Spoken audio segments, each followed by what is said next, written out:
Él nunca deja de velar por nuestro bien y por el cuidado de, de su pueblo. Y hoy vamos a terminar la serie que empezamos hace como 2 meses más o menos, un poquito más, que se tituló Una nueva oportunidad. Y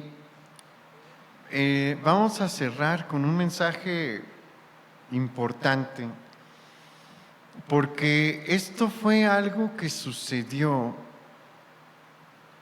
ya acercándose los 400 años de silencio, es decir, ya acercándose el tiempo en el que la revelación de Dios que iba a venir a través de los hijos de Abraham iba a terminar.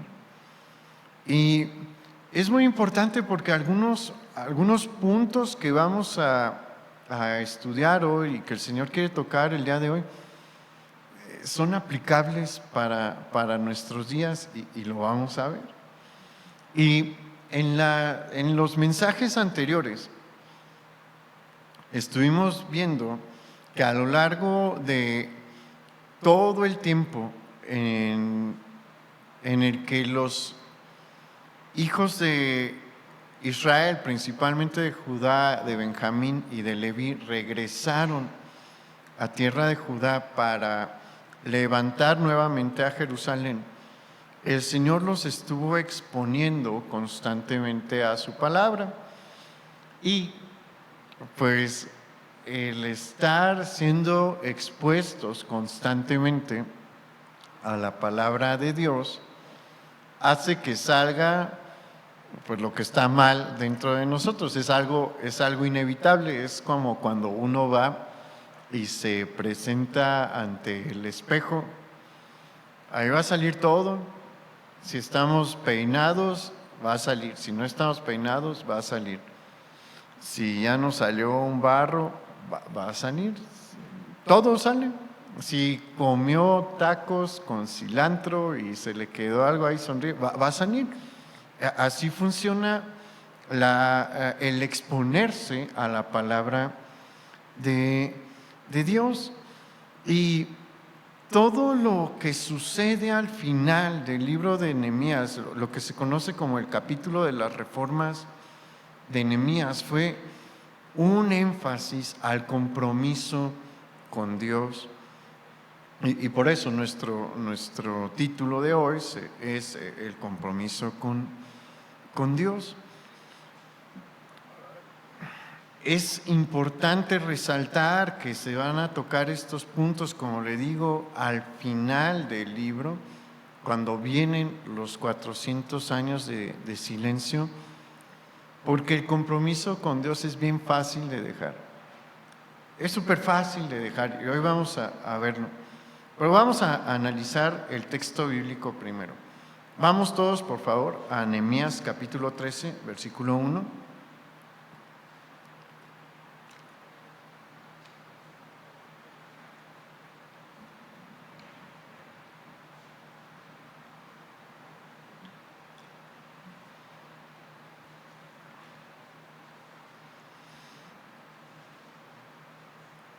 Nehemías capítulo 13, versículo 1 dice: Aquel día se leyó el libro de Moisés, oyéndolo el pueblo, y fue hallado escrito en él que los amonitas y moabitas no debían de entrar jamás en la congregación de Dios, por cuanto no salieron a recibir a los hijos de Israel con pan y agua, sino que dieron dinero a Balaam para que los maldijera, mas nuestro Dios volvió la maldición en bendición. Cuando oyeron pues la ley, separaron de Israel a todos los mezclados con extranjeros. En este momento, aquí en el capítulo 13, nos encontramos ante otro momento en el que hubo una nueva congregación de los hijos de Judá, Leví, Benjamín y bueno, los pocos que había de las otras tribus, para escuchar otra vez una lectura pública de la ley de Moisés. Y en esta ocasión se percataron de una prohibición que hay en la ley de Moisés de aceptar en medio del pueblo de Dios a los amonitas y a los moabitas. Al escuchar este mandato, porque era uno de los mandamientos de la ley de Moisés, pues tuvieron que separar a las familias que se habían mezclado con los moabitas y con los amonitas y aquellos que habían aceptado dentro de la asamblea. Este mandamiento no implicaba que, por ejemplo, no podía haber extranjeros dentro de una ciudad judía, no. De hecho, había. Lo que implicaba, al decirse que se debían de excluir a los amonitas y a los moabitas de la asamblea, es que no se les debía de tomar en cuenta para tomar decisiones competentes a la ciudad o a la región en la que vivían los judíos. Esto tiene una razón de ser. Dios no puso este mandamiento nada más porque sí, hay una razón por la cual se da, y es que los moabitas y los amonitas pues trataron muy mal a los hijos de Israel, y Dios establece esta medida porque era un castigo a la conducta que ellos habían manifestado, porque resulta que estas dos naciones son naciones emparentadas sanguíneamente con los hijos de Israel. Los moabitas vienen de Moab, y Moab es el hijo de la hija mayor de Lot, el sobrino de Abraham. Y los amonitas son los hijos de Ben-Ami, que es el padre de la nación de Amón, y él era el hijo de la hija menor de Lot. Recordemos que esos hijos salieron de una relación incestuosa cuando emborrachan a Lot después de la destrucción de Sodoma y Gomorra. Sin embargo, pues Dios sabe que vienen de Lot y son parte de la familia de Abraham, y hay una cierta bendición sobre ellos. Ellos se establecen como naciones, crecen y prosperan. Y Dios le prohibió a Israel, cuando está por comenzar la conquista, atacar a 3 naciones de la región de la tierra de Canaán: los moabitas, los amonitas y los edomitas, porque son naciones emparentadas con ellos. Entonces Dios fue bueno con Moab, fue bueno con Amón, fue bueno con Edom. Pero pues resulta que cuando Israel está por entrar, está marchando hacia la tierra prometida, el camino más corto atraviesa por Moab y Amón, el territorio de Moab y de Amón. Y Moisés manda embajadores y les dicen: somos parientes, no queremos nada con ustedes, no les vamos a atacar. Nada más denos oportunidad de pasar por sus tierras. Todo lo que consumamos se los vamos a pagar, y si quieren cobrarnos por tomar del agua de los pozos, les vamos a pagar.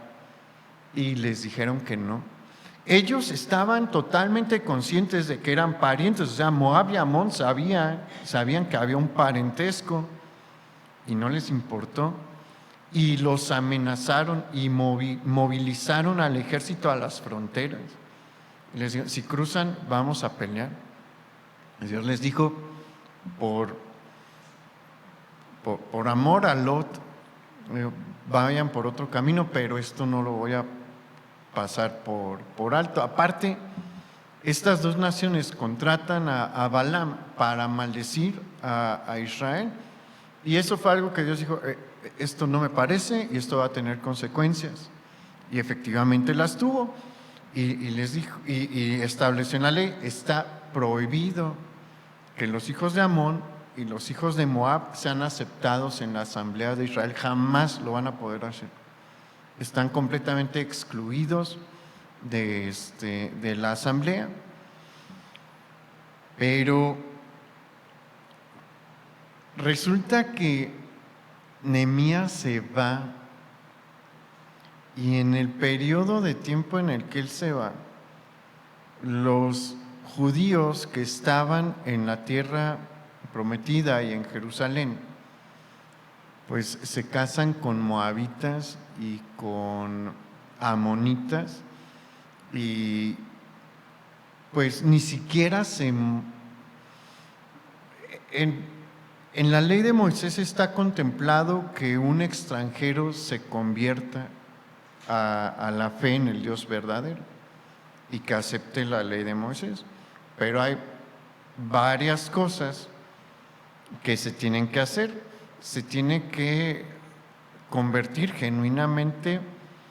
En los hombres hay una muestra muy clara de conversión, y es que se tienen que circuncidar. En cuanto a las mujeres, no hay una marca así, pero sí hay una señal de sometimiento completo a la ley de Moisés. ¿Se acuerda de Ruth? Ruth no era judía, pero se sometió completamente a la ley de Moisés y reconoció a Jehová como su único Dios.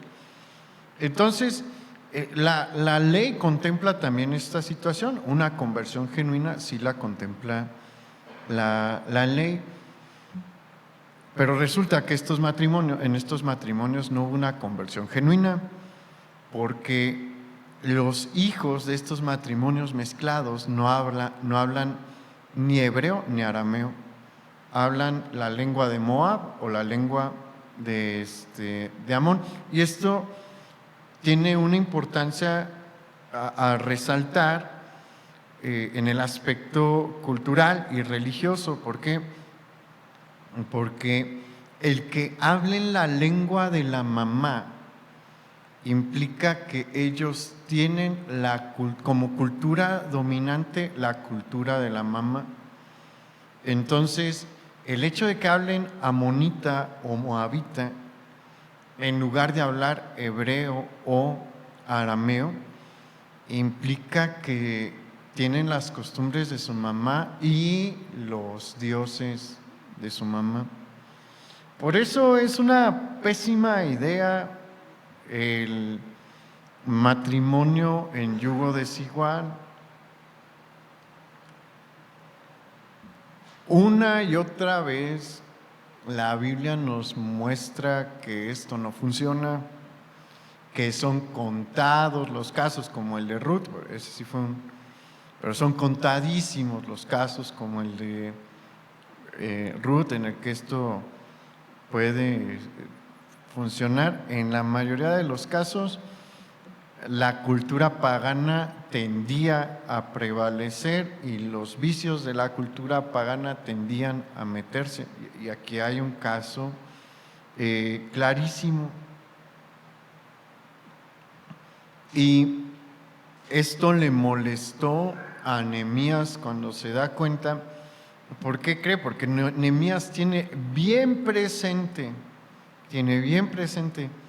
que por pecados como estos, que permitían que se introdujese la idolatría, ellos habían tenido un castigo muy severo con la destrucción de Jerusalén y la pues sí, el desmantelamiento del reino de Judá a manos de Nabucodonosor. Recordemos algo, ellos están de nuevo en Jerusalén, pero no son independientes. No son independientes, están bajo el dominio persa. Y mire, la tentación para dejar entrar a los que no son miembros del pueblo de Dios dentro de las cosas del pueblo de Dios, incluyendo el matrimonio, son altísimas. ¿Por qué creen que el enemigo ataca tanto por este lado? Porque sabe lo increíblemente destructiva que es esta arma. Como le digo, sí hay, y sobre todo esto sucede con los jóvenes, ¿no? Los jóvenes ya andan queriendo noviar y también se quieren casar y ven que no hay tanto cristiano cerca y dicen, pues a buscarle en el mundo, vamos a pescar en el mundo, y dicen, pues lo voy a convertir.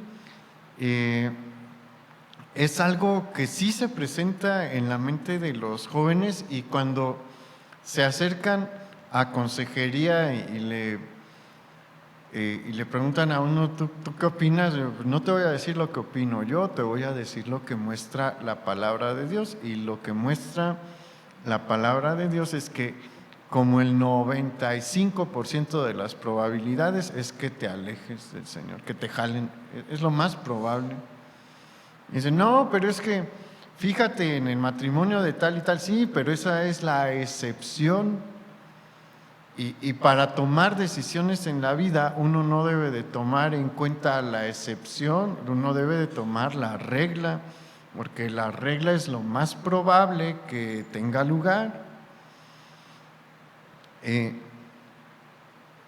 ¿Por qué decimos que esto es increíblemente destructivo? ¿Por qué entró o cómo entró? ¿En qué momento entró la idolatría a Israel con el permiso de la autoridad? Con Salomón, cuando él se casa con mujeres, contrae matrimonio con cientos de mujeres extranjeras. ¿Y qué dice la Escritura? A cada una le puso un altar. Cuando tuvo Israel, el reino del norte, su peor momento espiritual, cuando gobiernan Acab y Jezabel es una mujer extranjera. Cuando en el tiempo del reino unificado estuvo a punto de ser extinguida la línea de David con Atalía, que era hija de Acab, hija de Jezabel. Entonces, y aquí estamos ante otro problema, ¿no? Porque nos encontramos con nuevamente a los judíos que regresaron de la cautividad, mezclándose con Moab y con Amón, y sin interesarles que se conviertan y dejando que los hijos sigan los pasos de sus madres que vienen de una cultura pagana. Entonces, aquí a vivas luces, y podríamos seguirle, ¿no?, dando un montón de ejemplos en los que los matrimonios en yugo desigual trajeron terribles consecuencias a la nación. O sea, no estoy hablando de casos nada más particulares, a la nación. Si, jóvenes, si creen, si vemos aquí que este tipo de matrimonios dañaron a la nación completa, ¿qué creen que puede hacer con su vida? ¿Por qué creen que el enemigo entonces usa esta arma tanto y hace tanto énfasis en esta arma? Porque sabe lo que puede lograr. Y mire, vamos a ver qué es lo que pasa cuando nosotros le abrimos una puerta así al enemigo. Vamos al versículo 4, ahí en Nehemías 13.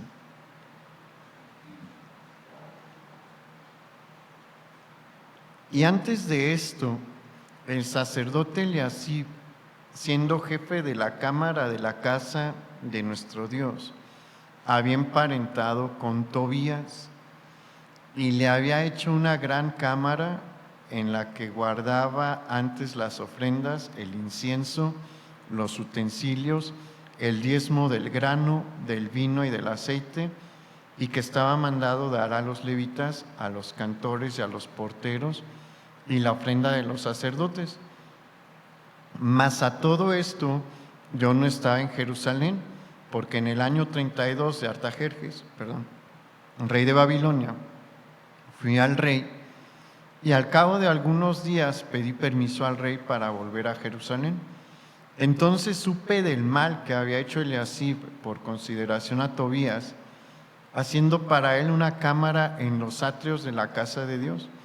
Y me dolió en gran manera, y arrojé todos los muebles de la casa de Tobías fuera de la cámara, y dije que limpiasen las cámaras, e hice volver allí los utensilios de la casa de Dios, las ofrendas y el incienso. Fíjese aquí, esta es una lección importantísima. Resulta que, ¿se acuerda cuando empezamos a ver el libro de Nehemías que Artajerjes y la reina le dijeron, sí te damos chance, pero ¿cuándo vuelves? Porque tenían una relación íntima, tenían una muy buena relación, él como copero de ellos dos. Y Nehemías les da una fecha, y ellos le dijeron, estamos de acuerdo, pero regresas, o sea, lo querían de vuelta. Y pues Nehemías iba a cumplir su palabra, iba a cumplir su compromiso, y regresa. Y en ese periodo en el que él se traslada a palacio, está ahí un tiempo y regresa, sucede todo esto, y el sacerdote Eliasib permitió que uno de sus hijos se casase con una hija de Tobías. No recuerdo ahorita si él es amonita o moabita, él es de una de estas dos naciones. Le abrió la puerta y ¿qué hizo? Se metió hasta lo más profundo, porque en una cámara del templo quitaron los utensilios, sacaron el incienso, sacaron la ofrenda y le dijeron, aquí puedes vivir, cuando vengas a Jerusalén, aquí te quedas.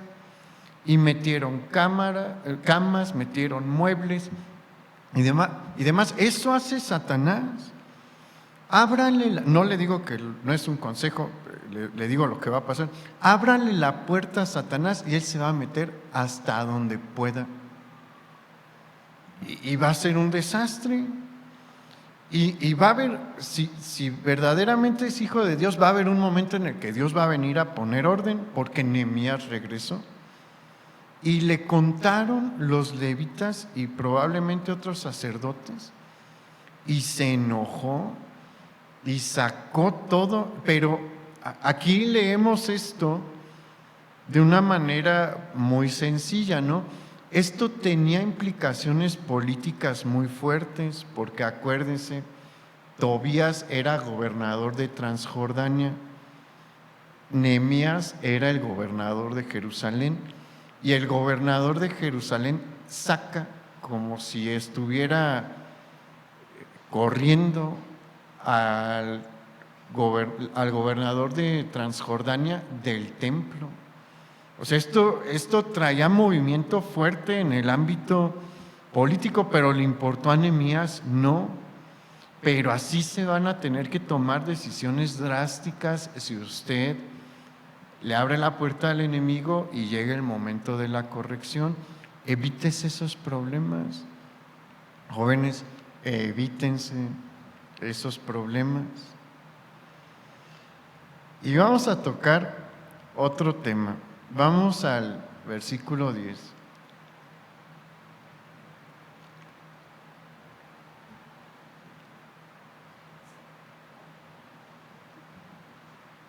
El no mezclarnos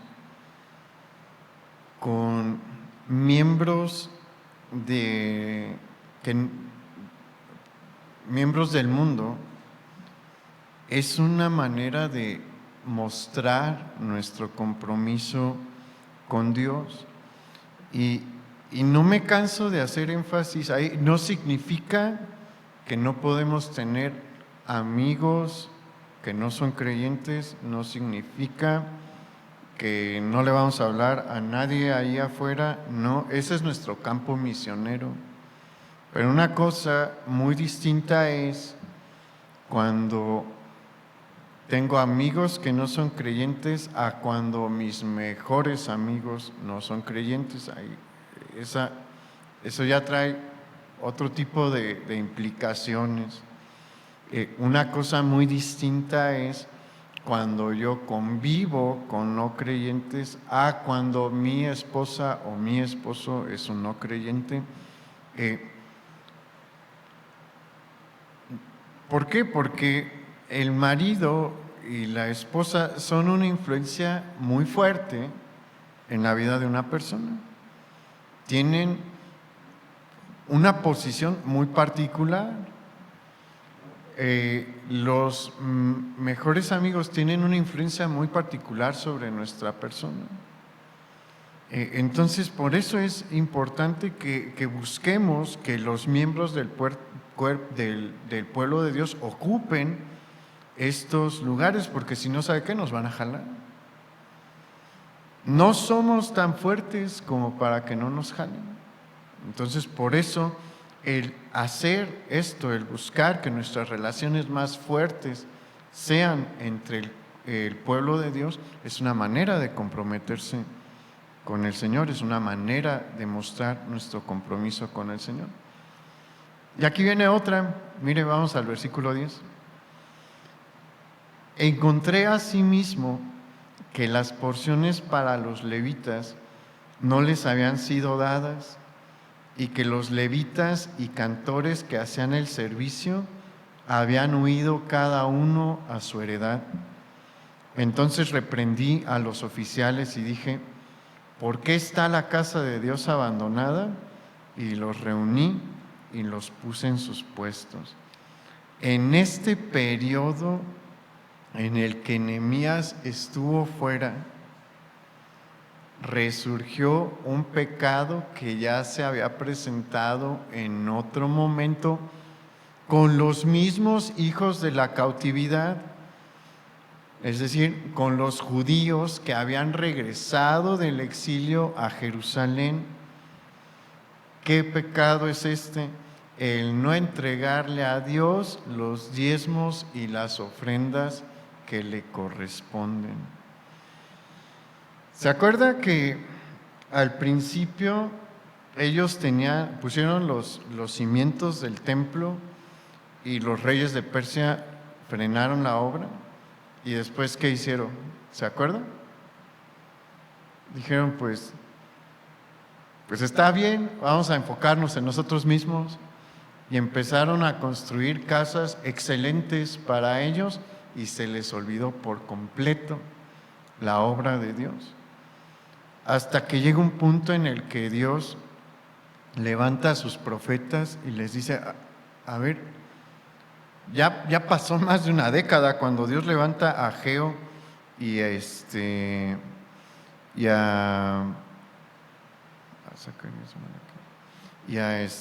a Zacarías. Ya pasó un buen tiempo, más de 10 años, ¿no? Y les dicen a los líderes de la nación: siguen diciendo que no es tiempo de ver por mi obra, mientras que ustedes construyen casas de lujo para ustedes. Aquí fue un tiempo mucho menor.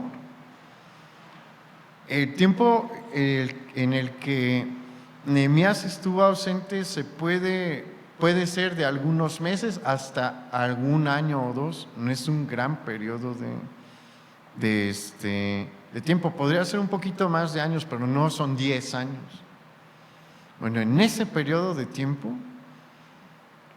dejaron de ofrendar y de diezmar a tal grado que muchos levitas y cantores le dijeron a los sumos sacerdotes: nos tenemos que regresar porque no hay suficiente para que podamos comer. Entonces, ¿saben qué? Pues nos vamos a estar turnando y nos vamos a regresar a nuestras ciudades pues para cuidar ganado y sembrar lo poco de tierras que tenemos en la ciudad, porque tenemos que comer, y ustedes tampoco pueden dejar de comer para darnos a nosotros. O sea, vea en qué condición, en qué precariedad se encontraban los sacerdotes, los levitas y los cantores. ¿Qué nos deja ver eso? Que no daban nada, que se olvidaron por completo de entregarle a Dios lo que le corresponde. Y mire, el tema del diezmo y de las ofrendas siempre ha sido un tema complicadísimo para la iglesia. Muy, muy complicado. ¿Por qué? Porque es un tema bien sensible, porque toca el dinero y a la gente no le gusta que le toquen su ingreso. Y bueno, yo le puedo decir, porque no tengo tanto tiempo entre los mortales, ¿no? No tengo tantos años. Sí tengo varios, ¿no? Pero no tantos. Pero en los últimos 15 años ha sido un tema de mucho debate. Antes no.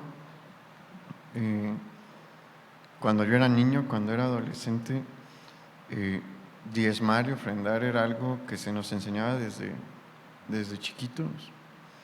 En la escuelita dominical me enseñaron a diezmar, me enseñaron a ofrendar, y en el botecito de los niños, porque se levantaba ofrenda en el botecito, mi papá me decía: tanto te voy a dar Cuando era niño era el domingo, ¿no? Esto es de Dios, no es tuyo, el 10% es de Dios. Ya en la secundaria me daba la semana: esta parte de tu semana es de Dios y se tiene que entregar. Y ningún problema. Pregúntenle a los hijos de Héctor, que crecieron conmigo, es igual, se nos enseñó eso.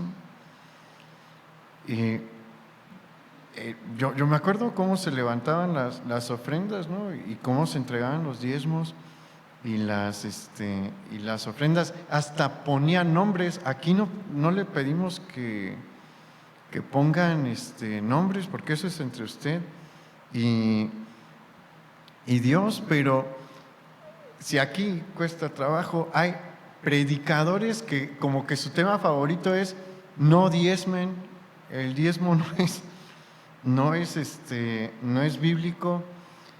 Y en ciertos sectores del cristianismo han intentado zafarse a toda costa de entregarle a Dios lo que le pertenece. Y no sé si se deja que haya comentarios en las plataformas donde se hace la transmisión, pero le aseguro que no faltará aquel que va a comentar: están predicando falsa doctrina porque están hablando del diezmo, porque es un tema que no gusta, que no. Y mire,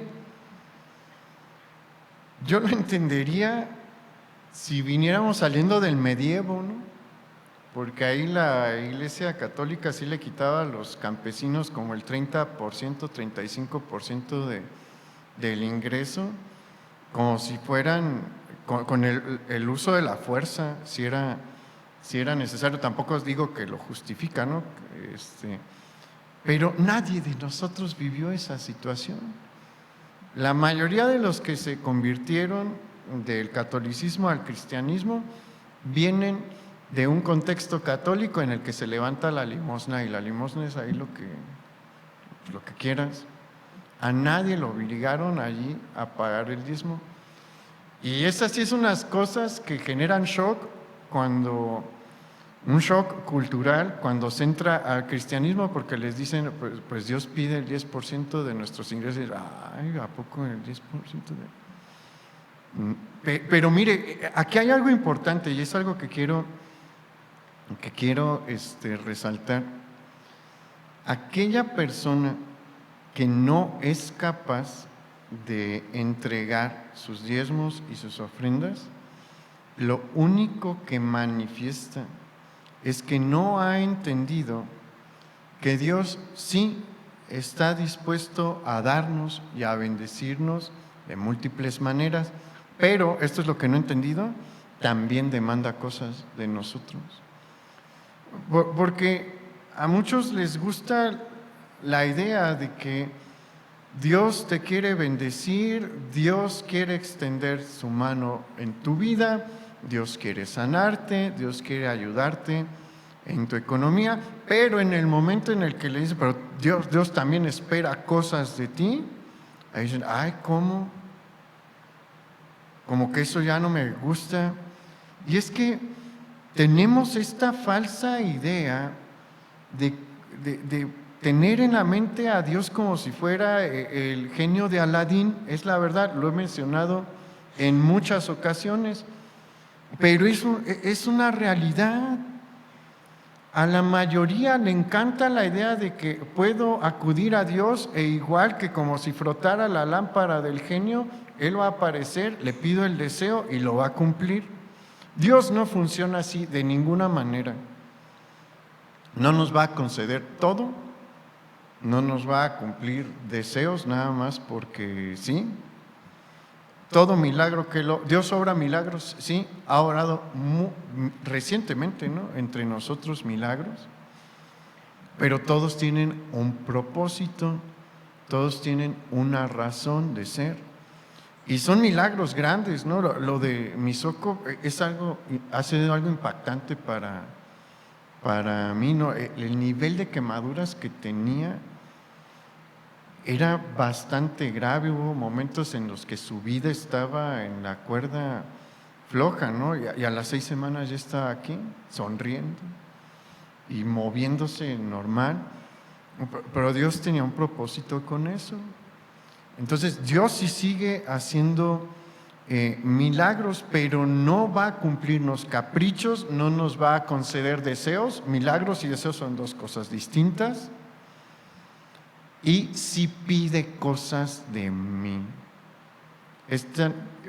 Y entendamos una cosa, Dios nos da muchísimo más de lo que nosotros le podemos dar. ¿Qué dio? Pónganse a pensar. Él nos dio la salvación, que era algo que de ninguna manera podíamos obtener. La persona con la mayor riqueza del mundo nunca hubiera podido comprar la salvación de su alma.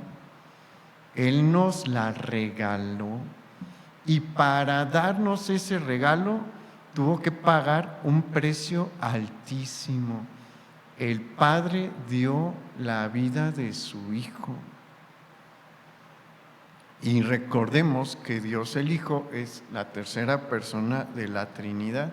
Entonces, Dios mismo puso su vida para darnos algo que no nos merecíamos.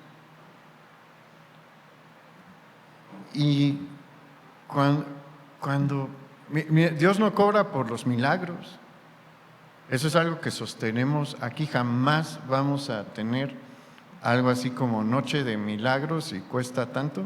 Eso nunca va a pasar aquí, porque Dios no cobra por alguno de sus milagros ni por su favor, pero sí demanda obediencia de nosotros y honra de parte de nosotros, y una manera en la que le mostramos honra y honor es a través de nuestros bienes. A Israel le estableció el diezmo y algunas ofrendas de las fiestas, en las fiestas anuales que se tenían que entregar. Y miren, maneras para evadir la responsabilidad del diezmo y de las ofrendas va a haber muchas. Métase a YouTube y póngale diezmo el diezmo no es bíblico y le van a aparecer cientos de videos, cientos en español. ¿Por qué? Porque siempre vamos a idear una manera de evadir la responsabilidad, siempre. Pero aquel que no es capaz de entregarle estos bienes al Señor que a Él le corresponden, no le va a entregar nada. Mire, es más fácil, y ahorita lo vamos a ver, es más fácil entregar el diezmo a entregarle una semana al Señor. Es muchísimo más fácil. Es más fácil entregar el diezmo a entregarle nuestra fuerza al Señor. Es muchísimo más fácil. Alguien que no entregue el diezmo no le va a entregar su tiempo a Dios, no le va a entregar sus fuerzas a Dios.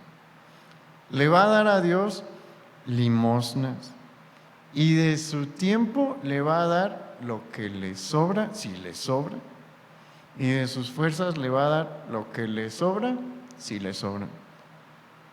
Se lo garantizo, porque lo he visto. Le digo, no tengo tantos años en el mundo de los mortales, pero lo que tengo ha sido todo en el cristianismo. Y he visto a muchas personas, he visto la vida de muchas personas y le puedo decir eso con la mano en la cintura, que no es capaz de honrar a Dios con una actividad tan sencilla como darle el 10%, no le va a dar su tiempo ni sus fuerzas, ni nada extraordinario. ¿Cómo se arregla esta situación? Porque Nehemías los vino a corregir. Y vea lo que sucedió en el versículo 12. Y todo Judá trajo el diezmo del grano, del vino y del aceite a los almacenes, y puse por mayordomos de ellos al sacerdote Semelías y al escriba Sadoc, y de los levitas a Pedaías, y al servicio de ellos a Hanán, hijo de Zacur, hijo de Matanías, porque eran tenidos por fieles, y ellos tenían que repartir a sus hermanos. Ahí en el versículo 2 está la respuesta. ¿Cómo se arregla esta condición con Dios? Entregando los diezmos y las ofrendas. Es la única manera en la que podemos estar bien con Dios en cuanto a este punto. Dios no se los va a venir a cobrar. Nosotros obviamente tampoco lo vamos a hacer, pero ¿se acuerdan lo que les dijo el profeta Ageo? Lo vimos en su tiempo.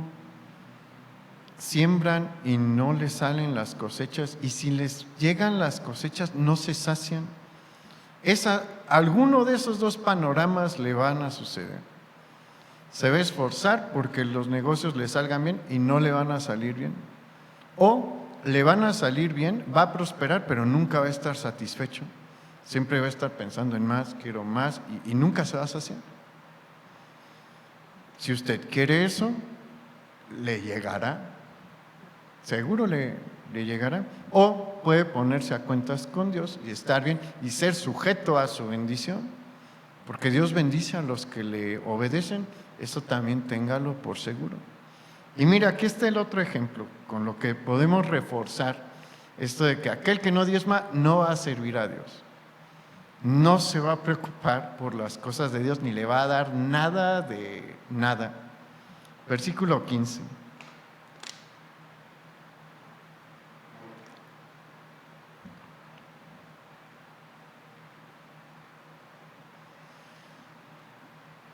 Dice, en aquellos días vi en Judá a algunos que pisaban en lagares en el día de reposo, y que acarreaban haces y cargaban asnos con vino, y también de uvas, de higos y toda suerte de carga, y que traían a Jerusalén en el día de reposo. Y los amonesté acerca del día en que vendían las provisiones. También había en la ciudad tirios que traían pescado y toda mercadería y vendían en el día de reposo a los hijos de Judá en Jerusalén. Y reprendí a los señores de Judá y les dije: ¿qué mala cosa es esta que vosotros hacéis, profanando así el día de reposo? ¿No hicieron así vuestros padres y trajo nuestro Dios todo este mal sobre nosotros y sobre esta ciudad? Y vosotros añadís ira sobre Israel, profanando el día de reposo. Sucedió pues que cuando iba oscureciendo a las puertas de Jerusalén antes del día de reposo, dije que se cerrasen las puertas y ordené que no las abriesen hasta después del día de reposo. Y puse a las puertas a algunos de mis criados para que en el día de reposo no introdujeran carga. Y se quedaron fuera de Jerusalén 1 y 2 veces los negociantes y los que vendían toda especie de mercancía. Y les amonesté y les dije: ¿por qué os quedáis vosotros delante del muro? Si lo hacéis otra vez, os echaré mano. Desde entonces no vinieron en día de reposo. Y dije a los levitas que se purificasen y viniesen a guardar las puertas para santificar el día de reposo. A ver, vamos a recapitular. Toda la nación, o la gran mayoría de la nación, no estaba diezmando y no estaba ofrendando. Y aquí vemos que una buena parte de la nación no estaba respetando el día del Señor. No estaba respetando el día del Señor. ¿Ve cómo está relacionado? ¿Ve cómo no es mentira lo que le digo? Si no estamos dispuestos a honrar a Dios con nuestros bienes, no lo vamos a hacer con nuestro tiempo. Hay gente que dice: no, es que yo no honro a Dios con mi dinero, lo honro de otras formas. Y uno ¿y cómo le haces? Si uno le pregunta eso, ya ahí se acabó la conversación, le va a dar vuelta, ¿no? Porque generalmente son personas que no vienen, que son turistas como de la iglesia, y vienen ahí de vez en cuando también, nada más. El compromiso con Dios se manifiesta. El compromiso con Dios no es algo que se quede en las palabras nada más, es algo que se manifiesta con hechos. Y vean, Jerusalén no está diezmando y no le interesa el día de reposo. En el día de reposo estaba prohibido hacer toda actividad de trabajo lucrativa. Si tenían vacas, sí las podían ordeñar rápido, porque si no, pues se dañaba la vaca, ¿no? Pero no se podía cocinar, no podían vender la leche, no podían hacer mantequilla, no podían hacer queso, o sea, solamente podían hacer sí le podían llevar alfalfa o paja, pastura a los animales, pues porque tenían que comer, pero no se podía ir a comprar, o sea, eso ya lo tenían que tener preparado para rápidamente levantarse, dejar la comida y a seguir en el día de reposo. ¿Y qué encontramos aquí? Que menciona primero que unos de Judá, o sea, la gente que estaba en el campo, se desplazaba a Jerusalén para vender en Jerusalén. Cuando había uvas, pisaban las uvas y llevaban el jugo, o si tenían vino, ya llevaban el vino. En el tiempo del olivo, pisaban las aceitunas y llevaban el aceite. Hacían actividades de trabajo. Y en Jerusalén, ¿qué hacían? Compraban. Entonces todo el mundo estaba violando el día de reposo. Hay una muy mala concepción de qué se trata el día de reposo y por qué lo creó Dios. Dios no lo creó para mi absoluta relajación.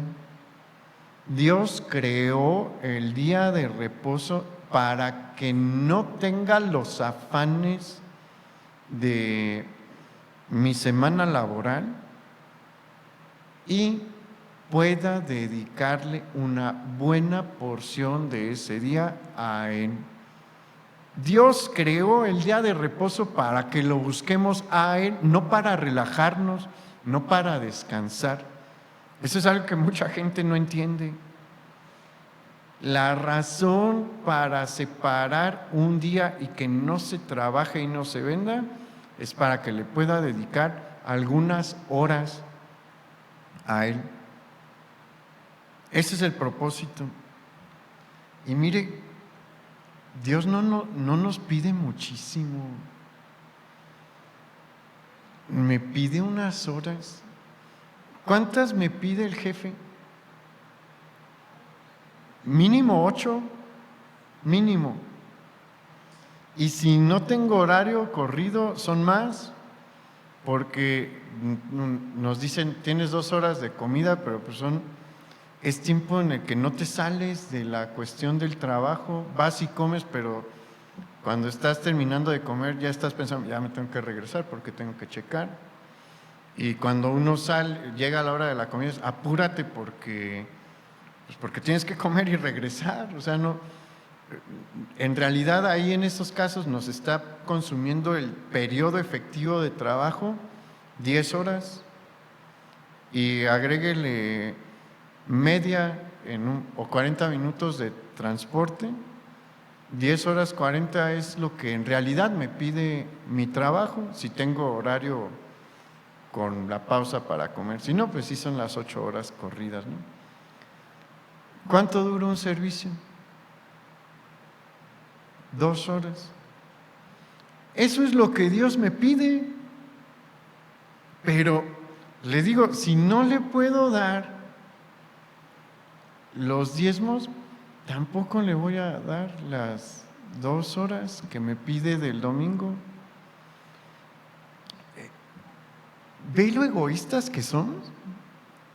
¿Ve lo increíblemente egoístas? Porque esto es simplemente una manifestación del egoísmo que hay en nosotros, en el que queremos que Dios nos dé todo y yo no darle nada, en el que yo quiero que Dios me bendiga de muchas cosas y yo no darle nada, en el que quiero que Dios me salve, pero yo no hacer nada por Él.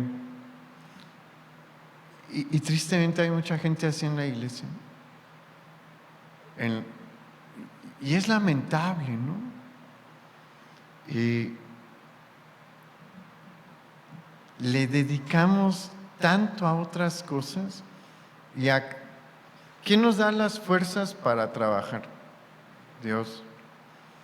¿Quién nos da en muchas ocasiones la gracia para tener el trabajo?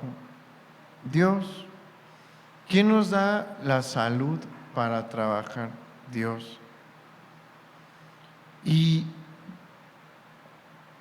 Él me dice, muéstrame que de verdad me aprecias, dame el 10% de tu ingreso. No, ¿cómo estuvo eso? Es una muestra enorme de ingratitud, grandísima de ingratitud. Y me concede a veces, hay a quienes, pues sí, tristemente, vivimos en un país que tiene una muy mala cultura laboral y hay gente que no puede controlar el que lo pongan a trabajar el domingo. Si puede encontrar un trabajo en el que no trabajan los domingos, pues nada mejor, ¿no? Pero por eso también tenemos las reuniones los miércoles, porque sabemos que hay quienes no pueden y asistir el miércoles. Está bien, pues es una muestra también de que tal vez no puedo el domingo, pero Señor, aquí estoy el miércoles. Estoy yéndome a los mínimos, ¿no? Si puede venir a los 2, venga a los 2. Mire, en la iglesia en la que yo crecí, mi infancia y adolescencia, había también reunión los miércoles. Obviamente el miércoles no había tanta asistencia, pero el 40% más o menos de la iglesia asistía el miércoles, porque la verdad es que muchos pueden, simplemente no quieren. Dicen, mejor le dedico el tiempo a otra cosa. Y es algo que a mí en lo personal me llama mucho la atención. Como muchos toman la reunión toman la reunión de media semana como, ni siquiera la consideran. O sea, honestamente yo sé que muchos ni siquiera la consideran pudiendo. Pero bueno, eso es otra cosa. Estamos en los mínimos, ¿no?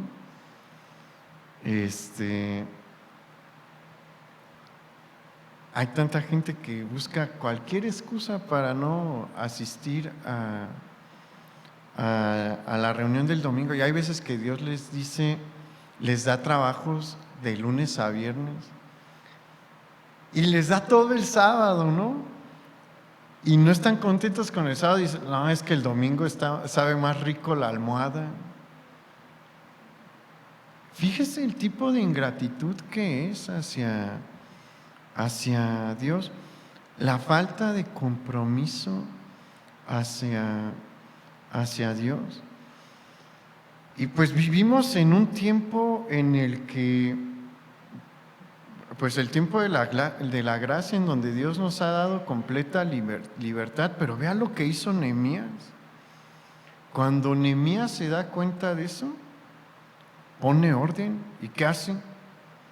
Cierra las puertas y les dice, nadie sale, nadie entra, este es el día de reposo.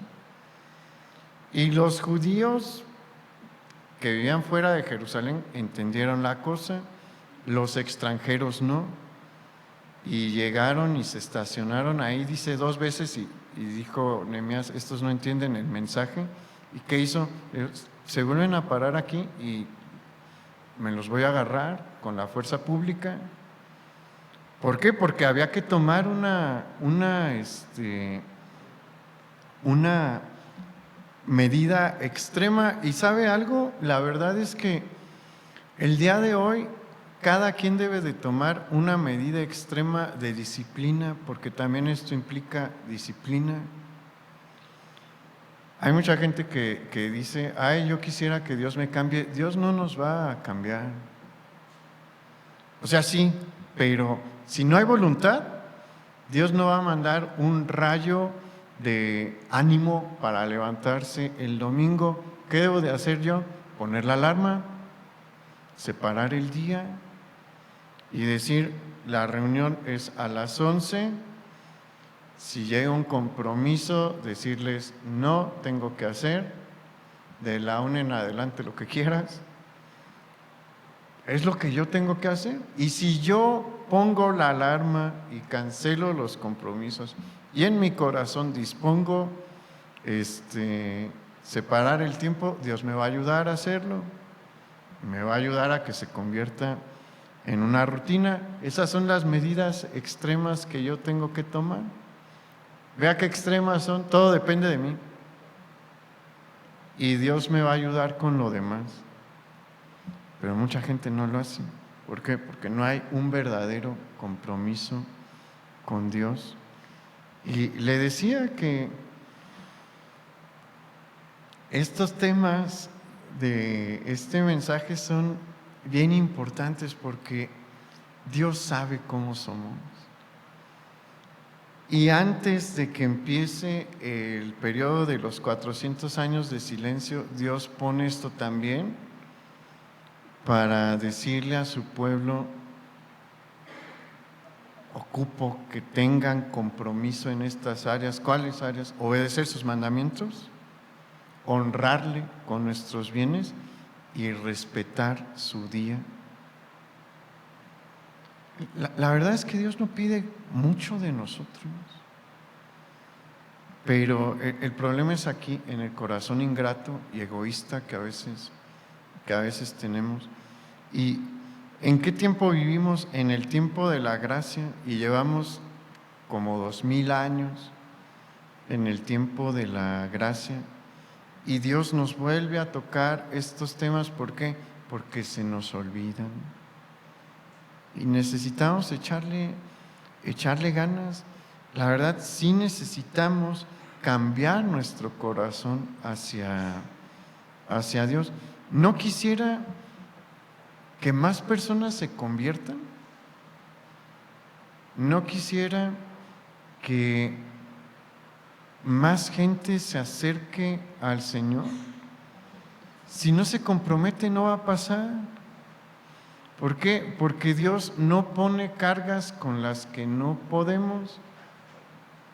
Dios no nos da algo que no podemos manejar. Y para que esta iglesia crezca, se necesita que el compromiso de los que están ahorita crezca. Porque los líderes, los pastores y los ancianos, pues podemos, con un número determinado de personas, nadie puede atender una sola persona a 400. Es una tarea imposible. ¿Quién debe de atender a los demás? Diga, yo. Es un trabajo. Y si de verdad quisiera y quiere eso, se tiene que comprometer más con el Señor. Toda esta serie ha sido un llamado del Señor a comprometernos con Él, a echarle más ganas y a abrirnos los ojos, mostrándonos que hay mucho que hacer, que hay mucho trabajo en su obra y que tengo el privilegio de estar contemplado en el plan de Dios. Pero la decisión de participar en lo que Dios diseñó para mí es mía. Yo no puedo decidir por usted, Dios no va a decidir por usted. Si quiere que las cosas cambien, dé el paso. Y yo espero que crezcamos, pero mucho depende ya de usted. Vamos a orar. Bendito Padre, muchas gracias por todo lo que nos has enseñado a lo largo de estos meses. Gracias porque nos das muchas oportunidades, Señor. Gracias porque eres muy paciente. Y te pedimos perdón porque a veces sí hemos desperdiciado muchas de tus oportunidades. Perdónanos, Señor, porque hemos tirado a la basura tanto tiempo. Hemos tenido tantos tropiezos por las mismas razones. Pero hoy nos sigues diciendo, aprovecha la oportunidad, no la desperdicies. Se ha dado instrucción para que aproveches esto al máximo. Toma la decisión. Y yo te pido, Padre, que tú nos ayudes a dar esos pasos, porque hay cosas que no sabemos hacer, hay cosas que nos dan temor. Danos la sabiduría, Señor, y quítanos el temor para dar el paso que tenemos que dar. Ayúdanos, Señor, porque sí somos limitados, pero cuando tú ves voluntad, con poco haces mucho. Cuando tú ves voluntad,